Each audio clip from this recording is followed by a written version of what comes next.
শেখ হাসিনা সরকারের আমলে যেখানে দেশে বেকারত্বের পরিমাণ দিন দিন বৃদ্ধি পেয়েছিল, সেখানে অন্তর্বর্তীকালীন সরকারের ১০০ দিনেই ঘটল বেকারত্বের হ্রাস। ১,৮,০০,০০০ মানুষের বর্তমানে কোনো কাজ নেই, এর মধ্যে ২৬ লাখ গ্র্যাজুয়েট।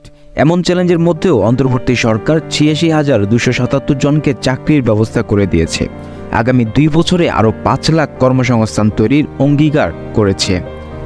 এমনটাই জানিয়েছেন সচিবালয়ে ১৭ নভেম্বর ১০০ দিনের কার্যক্রম নিয়ে কথা বলার সময় যুব ও ক্রীড়া উপদেষ্টা আসিফ মাহমুদ সজীব ভুঁইয়া। তিনি জানান, আইন শৃঙ্খলা পরিস্থিতি আগের তুলনায় ভালো এবং দ্রব্যমূল্য নিয়ন্ত্রণে সরকার কঠোর অবস্থান নিয়েছে। আলু সবজির দাম বাড়ার কারণ খতিয়ে দেখা হচ্ছে। ক্রিকেট বোর্ডে স্থবিরতা কাটাতে নতুন পরিচালক নিয়োগ এবং ফেডারেশনগুলোর জবাবদিহিতা নিশ্চিতে অডিট রিপোর্ট জমার বাধ্যবাধকতা আরোপ করা হয়েছে। শ্রম সচিব AHM শফিকুজ্জামান জানান, গার্মেন্টস খাতে শৃঙ্খলা ফেরাতে ১২৮ জনকে গ্রেফতার এবং কয়েকটি কারখানায় আর্থিক সহায়তার মাধ্যমে বেতন পরিশোধের ব্যবস্থা করা হয়েছে।